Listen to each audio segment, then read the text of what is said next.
నమస్కారం. హరిహర టీవీకి స్వాగతం. ఈరోజు మధ్యాహ్నం 1:34 నుంచి అత్యంత పవిత్రమైన మృగశిర కార్తె ప్రారంభమవుతోంది. మన పూర్వీకులు ఈ కార్తెను కేవలం ఒక ఖగోళ మార్పుగా మాత్రమే చూడలేదు. ప్రకృతి, ఆరోగ్యం, ఆధ్యాత్మికత, జీవన విధానంతో ముడిపడి ఉన్న ఒక ప్రత్యేక కాలంగా భావించారు. ఈ 14 రోజుల కాలంలో కొన్ని నియమాలు పాటిస్తే ఆరోగ్యం మెరుగుపడమే కాకుండా జీవితంలో శుభ ఫలితాలు కలుగుతాయని పెద్దలు చెప్తుంటారు. మరి మృగశిర కార్తె వెనుక ఉన్న రహస్యం ఏంటి? చేపలు తినడం, బెల్లం, ఇంగువ తీసుకోవడం వెనుక అసలు శాస్త్రీయ కారణం ఏంటి? ఈ కార్తెలో పాటించాల్సిన ఆధ్యాత్మిక నియమాలు ఏంటి? ఇప్పుడు తెలుసుకుందాం.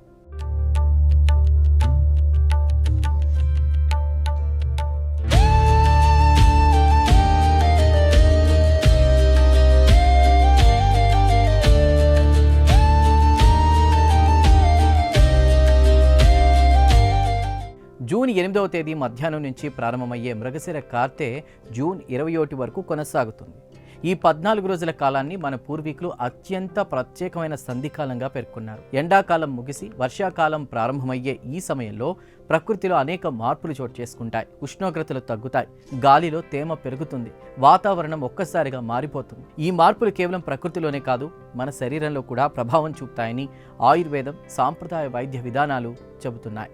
ఆధ్యాత్మిక కోణంలో చూస్తే మృగశిర కార్తెకు ఒక ప్రత్యేకమైన పురాణ నేపథ్యం ఉంది. వర్షాలు పడకుండా అడ్డుపడిన వృతాసురుణ్ణి లేదా మృగాసురుణ్ణి సంహరించి భూమిపై తొలకరి జల్లులు కురిపించిన వర్షదేవుడు ఇంద్రుని విజయానికి గుర్తుగా ఈ కార్తెను భావిస్తారు. జ్యోతిష్య శాస్త్రం ప్రకారం ఇంద్రునికి సంబంధించిన జ్యేష్ఠ నక్షత్రం, మృగశిర నక్షత్రం మధ్య ప్రత్యేక సంబంధం ఉంటుంది. ఈ సమయంలో ఖగోళంలో జరిగే మార్పులు ఋతుపవనాల రాకకు సంకేతంగా భావిస్తారు. అందుకే పెద్దలు మృగశిర కార్తెను వర్షాల ఆరంభం మాత్రమే కాదు, శుభకాలం ప్రారంభంగా కూడా పేర్కొన్నారు. పెద్దల నమ్మకం ప్రకారం ఈ కార్తెలో నియమాలు పాటించే వారికి ఇంద్రయోగం లభిస్తుంది. అంటే జీవితంలో సౌఖ్యం, ఆరోగ్యం, ఐశ్వర్యం పెరుగుతాయని విశ్వసిస్తారు. ఇప్పుడు చాలామంది ఎదురు చూసే విషయం, మృగశిర కార్తె మొదలైన రోజున చేపలు ఎందుకు తింటారు? ఇది కేవలం సాంప్రదాయం కాదు, దీని వెనుక ఆరోగ్య రహస్యం కూడా ఉంది. ఎండాకాలం ముగిసి వర్షాకాలం ప్రారంభమయ్యే సమయంలో శరీరంలో రోగనిరోధక శక్తి కొంత తగ్గే అవకాశం ఉంటుంది. ఈ సమయంలో శ్వాసకోశ సమస్యలు, ఆస్తమా, అలర్జీలు, జలుబు వంటి సమస్యలు పెరుగుతాయి. చేపల్లో ఉండే ఒమేగా 3 ఫ్యాటీ యాసిడ్లు గుండె ఆరోగ్యానికి, ఊపిరితిత్తుల పనితీరుకు ఎంతో మేలు చేస్తాయి. శరీరానికి అవసరమైన పోషకాలను అందించి రోగనిరోధక శక్తిని పెంచుతాయి. అందుకే మృగశిర కార్తె ప్రారంభంలో చేపలు తినే సాంప్రదాయం ఏర్పడిందని పెద్దలు చెబుతారు. అయితే శాకాహారులు ఏం చేయాలి? వారి కోసం కూడా మన పూర్వీకులు ఒక ప్రత్యేకమైన మార్గాన్ని సూచించారు. మృగశిర కార్తెలో బెల్లం, ఇంగువ కలిపి తీసుకోవాలని చెబుతారు. ఈ రెండింటి కలయిక శరీరానికి సహజ సిద్ధమైన వేడిని అందిస్తుంది. బెల్లం రక్తాన్ని శుద్ధి చేస్తుందని ఆయుర్వేదం చెబుతుంది. ఇంగువ జీర్ణక్రియను మెరుగుపరుస్తుంది. వర్షాకాలంలో వచ్చే గ్యాస్, అజీర్ణం, జలుబు వంటి సమస్యలను తగ్గించడంలో ఇవి సహాయపడతాయి. అందుకే బెల్లం, ఇంగువ మిశ్రమాన్ని ఒక సహజ ఆరోగ్య టానిక్గా భావిస్తారు. అయితే మృగశిర కార్తె నియమాలు కేవలం ఆహారానికి మాత్రమే పరిమితం కావు. ఆధ్యాత్మికంగా కూడా కొన్ని విశేషమైన ఆచారాలు పాటించాలని పెద్దలు సూచించారు.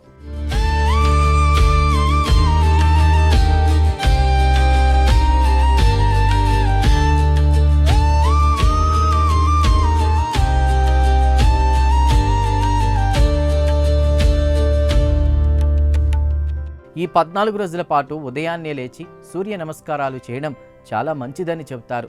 ఇది శరీరానికి శక్తిని ఇవ్వడమే కాకుండా మనస్సుకు ప్రశాంతతను కూడా అందిస్తుంది. అలాగే ఇంట్లో కర్పూర హారతి ఇవ్వడం లేదా సాంబ్రాణి ధూపం వేయడం కూడా శుభప్రదంగా భావిస్తారు. సాంప్రదాయ నమ్మకాల ప్రకారం కర్పూరం, సాంబ్రాణి వల్ల వాతావరణం పవిత్రమవుతుంది. అలాగే గాలిలో ఉండే కొన్ని సూక్ష్మజీవులు కూడా నశిస్తాయని పెద్దలు చెబుతుంటారు. ఆరోగ్యం బాగుంటే మనసు కూడా ఉత్సాహంగా ఉంటుంది. మనసు ప్రశాంతంగా ఉంటే ఆలోచనలు సానుకూలంగా మారుతాయి. ఈ కారణంగానే మృగశిర కార్తెలో శారీరక ఆరోగ్యం, మానసిక ప్రశాంతత, ఆధ్యాత్మిక సాధన ఈ మూడింటికి సమాన ప్రాధాన్యం ఇచ్చారు. మన పూర్వీకులు చెప్పిన ఈ నియమాల వెనుకున్నటువంటి ప్రధాన ఉద్దేశం ఒకటే, రాబోయే వర్షాకాలానికి శరీరాన్ని, మనస్సును సిద్ధం చేయడం. అందుకే ఈ కార్తెలో ఆరోగ్యకరమైన ఆహారం, నియమిత జీవనశైలి, భగవత్ స్మరణ, సూర్యారాధన వంటి అంశాలను పాటించాలని సూచించారు. పెద్దల నమ్మకం ప్రకారం ఈ 14 రోజుల పాటు నియమ నిష్టలతో జీవించిన వారికి ఆరోగ్యం, ఆనందం, ఐశ్వర్యం కలుగుతాయి. జీవితంలో ఉన్న అడ్డంకులు తొలగి కొత్త ఉత్సాహం లభిస్తుంది. మృగశిర కార్తె అనేది కేవలం ఒక ఖగోళ సంఘటన మాత్రమే కాదు, ప్రకృతితో మనిషి అనుబంధాన్ని గుర్తు చేసే ఒక జీవన విధానం.